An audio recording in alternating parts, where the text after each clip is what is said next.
Yo, what's up, visionaries? We're back with another video here. I'm still out on my walk and I'm trying to record some videos to keep you guys up to date. So lately, I want you guys to realize there's two niches that I believe that you guys should be focusing on, right? And it's the only thing that I would invest in. And no, I'll get right to it. It's not AI. I mean, that's going to come. But right now, if you can see with all the geopolitical and the macroeconomic pressures that you're seeing that's affecting the market, right? This is a stress test for the anti-fragility of crypto. And you need to be paying attention to it, right? And then as these things still survive or perform during these things, I want you to be a person who understands that you're in the right place at the right time. So now, first we're going to talk about the two niches that I believe that you should focus on is decentralized finance, DeFi, and then tokenization. Why is DeFi important? Not because the banks are going to use it, right? It's because people are going to start looking for an alternative to the US dollar. If you haven't been paying attention, as you can see that there's so many distractions being thrown your way now. Like people have already lost sight on their housing affordability, right?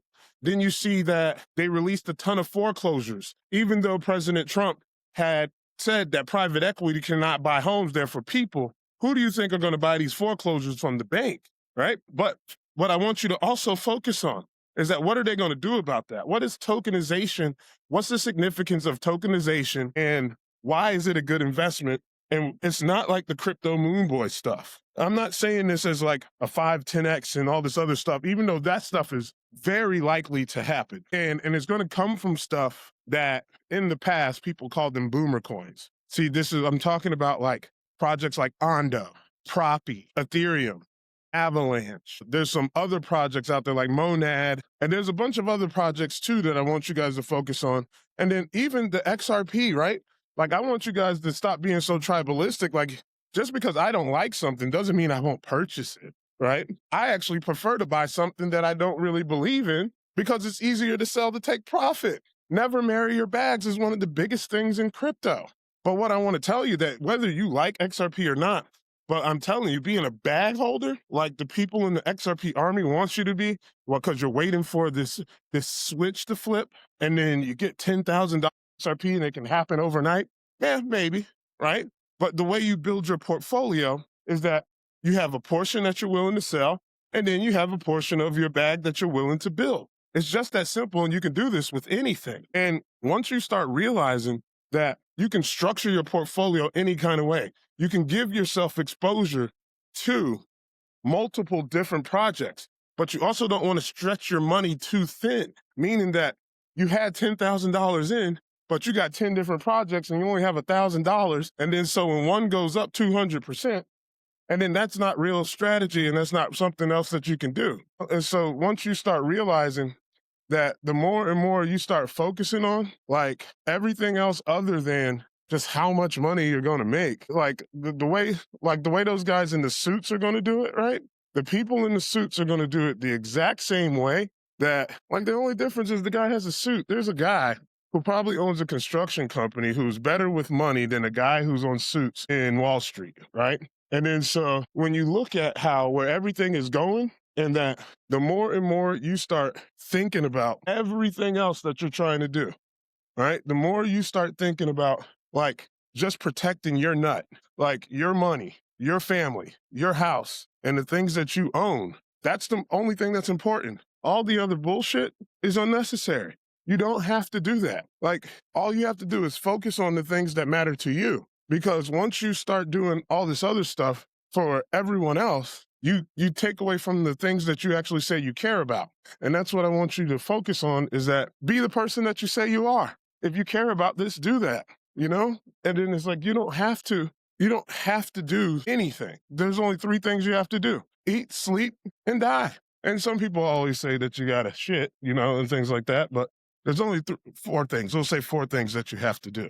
And then once you realize that, you start building your portfolio for something that you're trying to reach for. Like it's something that once you start understanding that the more and more you get closer to, what is the word I'm looking for? The closer you get to getting trim, right? The closer you get down to getting trim, and you start seeing all the stuff that you're doing and things like that, I want you to focus on the things that matter the most. So now that you know that tokenization isn't going anywhere, right? I want you to realize that the tokenization of real world assets is where the money is this cycle. And then I don't even like the term cycle, right? Because the term cycle creates the illusion that we're still in control in any way of what the market does. See, the market is still trying to prove itself to the people with the big pockets. You want the guys in the suits to be here. And yes, they're going to manipulate the market. See, before that, it was just some random guy in the suit. See, now you have 4% of the guys in the suits. When before, do you think everyday people have $100 million? I want you to think about that. Where do you think these people and these meme coins, where do you get 30 million, 40 million? And I know you're thinking that, oh, you just collect a bunch of users at $5, $10 a pop, and then you sell on them at extra liquidity. Why do you think people are upset? Because they're losing $10, $100, $1,000? See, the question is where do you think the money's coming from? It's not that crazy. It's something that you need to look into. It's something that you need to understand. Is where is that money coming from? So now we're back. And I want you guys to understand this last part. The more that you try, the bigger that things get. All right. And so now I'm a little further away. I was just walking on this back trail. Crazy, right? And there was this guy who popped out of the woods. This guy just popped out of the woods, and then he went into the woods, and then he disappeared. But he's probably somebody who he probably owns the land, and I'm probably trespassing, to be completely honest. And I'm the one who's probably out of line. But it threw me off on my lecture right around the time when I was talking about the suits, is that this guy walked into the woods, and then he walked out, saw me, and then he walked back in. Anyhow, let's get back to where we were at. I made it out of the proverbial woods. I made it out, so to speak. So when it comes to tokenization, I want you guys to understand that you can hear CZ talking about it. You hear Jamie Dimon talk about it. You hear Larry Fink from BlackRock talking about it. This isn't just something that I'm saying. I want you to realize that people who are real decision makers are saying this. This is exactly what they want. See, it just makes sense. I'm gonna keep it real with you. Tokenization makes sense. And in me, as you know, I make the videos about investing in real estate and just seeing the process. This isn't about experience in real estate, right? If you hear about AI and automation, and that's why you don't have to chase AI projects, because they're going to use the blockchain protocols for AI, right? Now, and they're going to use better language models to apply to certain specific blockchains, right? And they may or may not create their own. There may be a different one, but I want you to realize that when it comes to this tokenization stuff, right? When you have tokenization and you have something like Shemesa just had this video where he was talking about Bitcoin not having fungibility. And then if you think about Bitcoin not having fungibility, you will start to realize that what does fungible mean? So fungible is simply, as I always say, fungible is can be created in more ways than one. It's the layman's terms way of saying. And I use the example of a dollar. A dollar can be made with $1 bill, 4 quarters, 10 dimes, 20 nickels, or 100 pennies, right? That is the fungibility of the dollar. It can be swapped for something of equal value. See, Bitcoin and the volatility of it, and this is why the stable coins and the Genius Act come into play. See, they're telling you what they're thinking out loud. And not that Chamath is a real decision maker. He is close to a lot of people. He has billions, right? I mean, he has that podcast where he interviews like very important political leaders, right? And then you have to realize that these people are decision makers and you have to listen to what they're saying.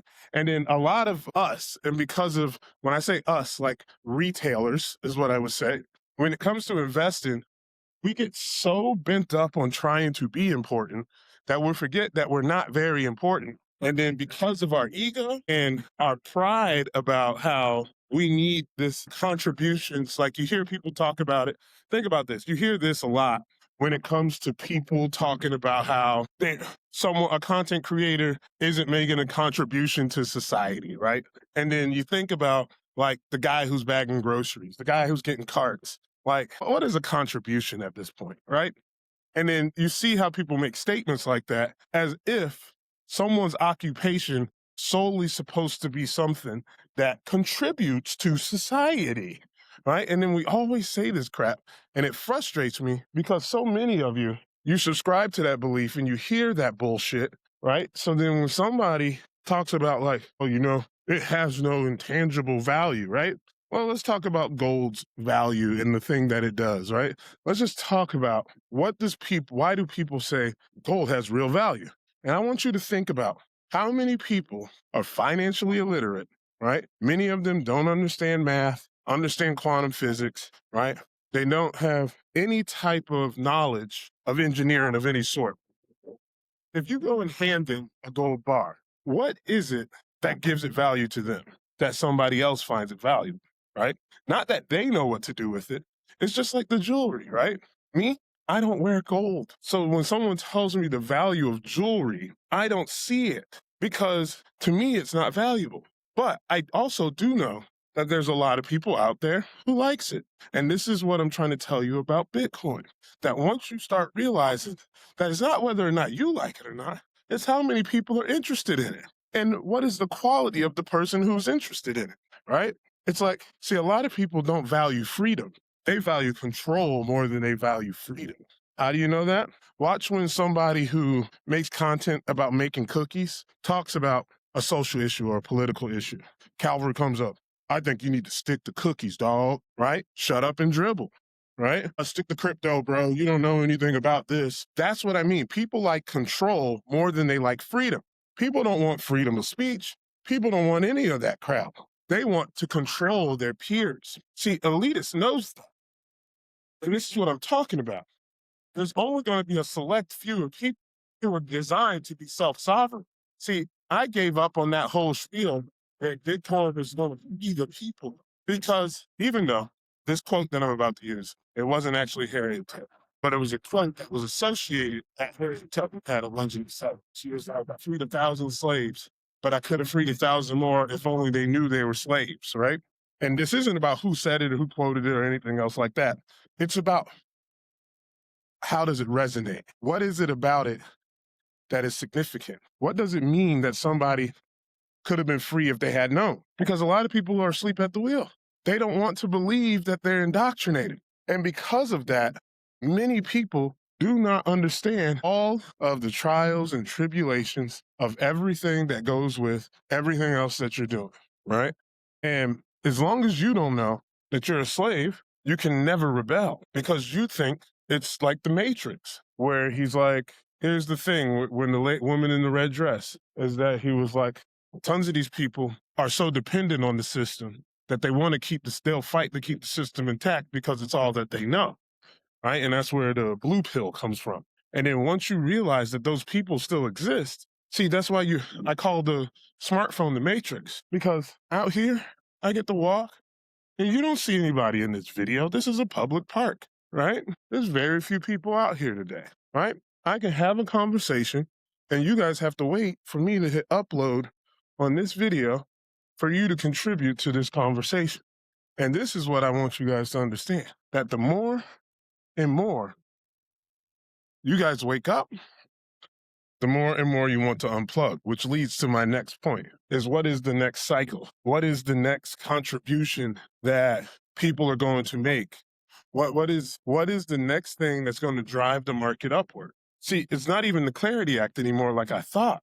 See, the Clarity Act, no one really read it. And then when they read it, everyone reads to respond to generate income and clicks and views. But no one was paying attention because many people only look at crypto as a money machine. Even your favorite content creator that's like, I made millions in crypto. I have a business based around crypto, right? See, what I want you guys to do is wake up to the fourth industrial revolution. See, I already know you can generate wealth in crypto. Many of you don't have the mindset financially in order to make the money. This is what I want you guys to understand, is that the more and more you start seeing the board, you'll be willing to play the game. So now, I want you guys to understand this. And then that guy threw me off in this video. I'm still going to upload this, though, because this is part of the lessons that I want to keep a documentary of the stuff that I'm talking about. And I want you guys to understand that tokenization is where the money's at. I told you guys, ETH, Bitcoin, Onda, Avalanche, Proppy, Chainlink, And Chainlink's the largest position I have. But the reason why you need Chainlink is because you need data to feed the oracles. Data feeds, right? And that's why you'll hear me constantly say data is the new currency. Data is the new currency. Everything that you see now is about someone collecting data. When you go to a website, they're willing to give you 5, 10, 15% off in exchange for your email. Why? Because I can constantly send you spams on deals. Hey, did you know that it's the 4th of July is coming up? Would you like to buy some new sneakers? Hey, St. Patrick's Day is coming up. Did you get a green shirt? See, that's why the data is the currency. See, as long as I have something that I can constantly always be in contact with you about, I got you. And then once you realize data is the real currency, while you guys are chasing money, you need to be chasing data. And not only just conspiracy data, it's something that you can do with, right? That's why I encourage you to use AI.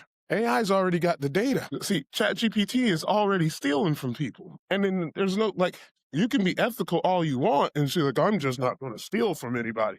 All right. But you are every time you Google something and it shows you someone's website. Oh, but it's public information. Exactly my point.